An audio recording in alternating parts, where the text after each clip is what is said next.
And fumbled on their first possession of the ballgame. They'd gotten inside the 10-yard line, down to the 8.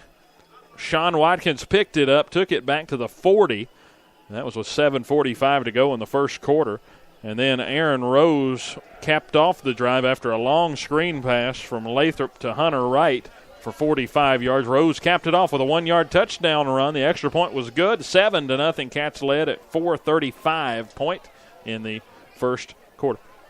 Richlands would have 3 trips across the 50 into plus territory, only to come up empty in the first quarter. Then the second quarter, it was a little bit more of the same. 40-yard touchdown run by Stevie Thomas helped the Cats get back to the lead where they're at now, 14-0 after the Ratcliffe made extra point. Richlands, most importantly, missed 2 field goals in that first half. Sort of not what you're used to seeing, although one of those was from 52 yards out by Forrest. The second one would have matched one of his longest on the year from 42 yards out, as he missed that one when they were heading into the locker room. And another missed opportunity after converting a 4th down and 1. Race Moore picked off in the end zone by Colton Ratcliffe on a bad throw on the run, just kind of lobbed it up, and Ratcliffe made a play, and that kind of ended any chances of them getting points, at least a good chance of them getting points in the first half. So you have to be happy with what you've seen out of the Bearcat defense for one half of action. An all-around incredible first half, I think, for the Bearcats. We've actually seen the good balance. The offense played well. Defense has played exceptional. Seen a couple of wrinkles there on the offensive side of the ball that we hadn't seen yet this year. So good stuff going on tonight. See if we can keep this thing going for a second half and get some momentum riding into the Virginia High School League playoffs that get underway starting next weekend. You know, we're talking about surprising scores at John Battle Score, a very interesting game going on just up the road from us on Battle Hill. And yeah, they got to be feeling pretty good, too, hanging into that game against Union. Yeah, that was the end of the quarter. See if we can get any more recent updates. So at the half, is that what you had? Yeah, 6-0 at the half. So we saw, you got to see Union last week if you wanted to on TV. And the turnovers were an issue last week against Abingdon. And a team that turns the ball over like Union did, they're going to have a hard time against anyone. Nevertheless, the 3A team and the Falcons. So it's just going to be interesting. And this might be the longest halftime I think we've had.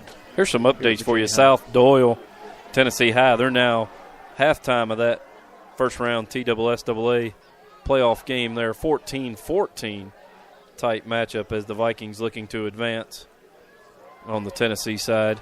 Grundy, score update there. Grundy now ahead of Wise Central 15-12 at the half. So Wise Central playing for their playoff lives. They've added another 6 points on the board, so 15-12 is your score there. George Wythe leads Royal Retreat 28-14. Galax, Grayson County, new score update there. Grayson 16, Galax 14. So Grayson County's taking the lead in that contest at halftime. Thank you for those updates here as we get set for the State Line Motors kickoff of this second half. Again, Richlands will receive the second half kick as the Bearcats start with a 14-0 lead with 24 minutes to go in the ball game. And as we said, Richlands has moved the ball pretty easily until they've gotten near the red zone today, as Moore has been able to lead them down but unable to cap off a few drives. Richlands, interesting note here, Richlands can only get to win number 6 tonight if they did win. It'll be the first time that they haven't won at least 8 games in back-to-back years since 99 and 2000. So it's been a long time. I was talking about the issues this team has had as the State Line Motors kickoff is fielded, and a leap jumped over there as Tony jumped over a man covering the kickoff there and got up to the 45-yard line. But that's a pretty impressive stat, what I just read. They'd not had a season where they hadn't won 8 or more games in back-to-back years, and this will be the first time since 2000 that has happened. Another kickoff here tonight where the Cats have not kicked it deep. I'm still a little miffed at why we're choosing to not do that. So once more, Richlands will start up near midfield. First down and 10. Moore starting out with a 4 wide receiver set, joined in the backfield by Brown at the 42-yard line where they start the drive, and the Bearcat Cats defense are there. On a first down run play, Dante Harris and John Malumba there to wrap up Brown. Yeah, 7th drive of the game for Richlands, and every one of those drives have started either from their 50 to the Bearcat, or from their 40 to the Bearcat 40. So, and every one of them have reached into plus territory, too. Absolutely. So interesting. Second down and 10. They'll empty out the backfield and put Brown out wide to the right. Nearly an interception, but picking up big yardage after the missed pick try. Well, they got a late hit down there near the sticks, but no flag on the play. It's an 11-yard gain, a first down for Richlands. They're up past the 50 already. Richlands trying to get a late hit there, but just racing up the sideline there, Horn was, and just got popped. Joseph Kennedy was the defender for the Cats on that play. He risked going after the interception there when he probably should have stayed on the receiver to make the tackle, and they were able to pick up a big first down. Otherwise, he was going to wrap him up right at the line of scrimmage. But like the intensity.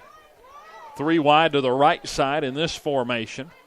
Moore looking out at the Virginia High defense. Now they'll hand it off up the middle, and that time Sean Watkins there to get a piece. Jalen Dingus finishes it up. So second down and 7. Richlands with a 3-yard gain that time out of Brown. And we've seen familiar sight here. Richlands back across the 50. 10:50 on the clock here in the third quarter. 14-0 Cats leading it.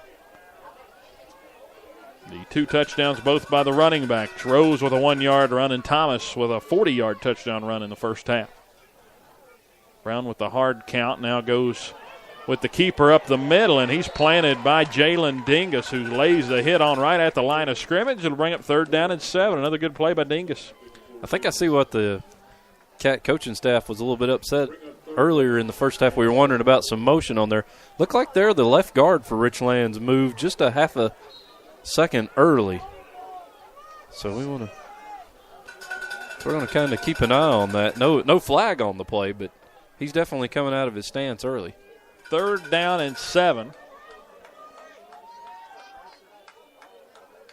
There's the snap. Moore pitches it out to the left in the flats. The ball is fumbled for a second, then picked back up. He'll still be tackled for a loss of 2 yards as Delaney and Malumba close down on it. Fourth down and 12, and Richlands will be forced to punt. They get it across the 50 for the 7th time, and still no points to show. If you're the Cats, that's the way you really want to come out and start this second half on defense. Richlands able to pick up 1 first down, but that's it. Cats tighten up, force them into a punting situation. So we got AD back there to return a punt once again tonight with the cast on the left arm. Forrest, the punter slash kicker, will punt it away from the 37-yard line. The Cats get pressure on it. Ratcliffe nearly got the block. This one's out of bounds. It will go out. No way. Well, he might walk it back up. That's what he's going to do. The Bearcats pointing to where it went out of bounds. And he's still walking up past the 15-yard line. They'll mark it at the 18-yard line. First and 10 Cats. It always makes you nervous, don't it? They always go down to where it hit and then work their way back. But you wonder if they lose their point of reference whenever they're going down the sideline. I think they do. I think he should have came all the way up to about the 40. No. That drive there for Richlands South 5 plays 11 yards. So Bearcat defense doing just what they want there. Start the third quarter of the game, and now the Cats are on offense. It's going to be first and 10 for their own 8-yard line. 9 minutes remaining in the third quarter. You expecting different here in the half for the Cats? Or they'll fake the handoff, throw out wide, bring pass to Steve Thomas. He's wrapped up for a loss of about 8. So they're a little bit different. They went out in the far flats to the left side. That's the first time we went with the running back little swing route. It didn't work out very well. Second down and about 18 coming up. Certainly don't want to start out behind the sticks, so don't know about that play call, but might have worked if Stevie could have got on out to the edge. Kind of caught it standing still, and that's nothing you can do in the backfield against the Richlands team that was swarming to the football. Second down and 16 is what they mark it. Cool night here in Bristol. Temperature starting to drop down into the low 40s. 8:22 on the clock. Third quarter, 14-0 Cats leading. They hand off up the middle this time. Thomas again, no gain. He might have lost another 3 yards. They say he will, all the way back to the 10-yard line. So it's going to bring up third down and about 18. 8 minutes to go here in the third quarter. Not the promised start for the Bearcat offense. Reminiscent of that very first drive, though, of the ball game, when the Cats coming backwards did the same thing. Yeah, we've talked about the woes either coming in or coming out in the first quarter, but we really haven't had that issue in the third. They go up the middle this time with Rose. He gets as much as he can. It's about 8. Almost back to the original line of scrimmage. About 6 around the market. Fourth down and 12 coming up to the punt team back out on the field. Matter of fact, total breakdown by quarter this year, the Bearcat offense scored 57 total points in the first quarter, 62 in the second, 49 in third, and just 39 in fourth. So that's your score breakdown by quarter for the Bearcats this year. As Ratcliffe will punt, he is inside the 5-3-yard line to boot this one away. It's blocked by Richlands. Getting to it there is Altizer to get a hand on it, and it'll be Richlands football inside the 20 at the 15-yard line. Big play as Richlands will be set up their best starting field position of the day at the 15-yard line of the Bearcats, and now it's going to be up to this defense to try to get a stop. Richlands has come close on just about every other punt tonight, so no big surprise there that they were finally able to get to one. But it's going to put the Bearcat defense in a tight spot here. As they're going to set up, Richlands going to set up in excellent field position. 1st and 10 from the Bearcat 15-yard line.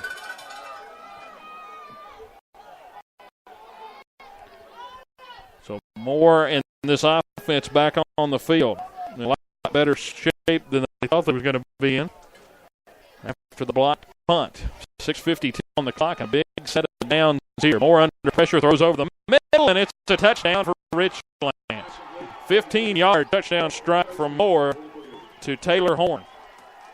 There's some momentum swinging back to the Blue Tornado side.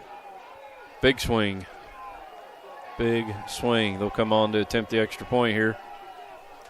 Yeah, still 6:46 remaining in the third quarter, so you come out and played so well on that first defensive drive, the Cats did, and not able to do anything on offense, and this is the penalty you pay for it to give up the 7 points. Richlands on to attempt the extra point.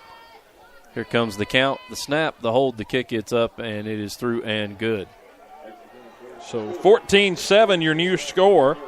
6:46 to go in the third quarter, and Richlands is on the board. And to cut it to a one-score game. Bearcat fans, you've cut back on everything from lattes to lunches. But if you're still coming up short at the end of the month, try this. Give State Farm agent Barbara Williams in Bristol a call for a free discount double check. She'll show you how something as simple as combining car and home policies can save you hundreds of dollars a year. Because being there to help you keep more of your money in your pocket is why State Farm agent Barbara Williams is here. Like a good neighbor, State Farm is there. Moore tonight, 14 for 21 passing for 94 yards so far as we're in the third quarter.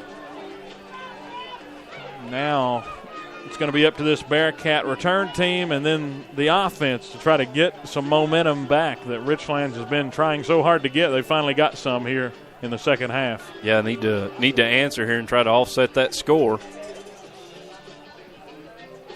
Get back into this thing. Corbett having some fun. Our statistician next door, Sweet Home Alabama, playing on the radio. And I think it's because he's a Skinnerd fan, not because he's an Alabama fan. Well, surely he wouldn't pull for those guys, would he? Surely not. Surely not. We wouldn't allow a man like that in our booth. The kick is on the way, brought to you by State Line Motors on Euclid Avenue in Bristol, and it hits in the end zone. A typical kick from Forrest. Bearcat How tall football is he? At the 20-yard line. He is tall, isn't he? He is. 6'5". Wow. Levi Forrest. He's actually being looked at by Wake Forest. So Forest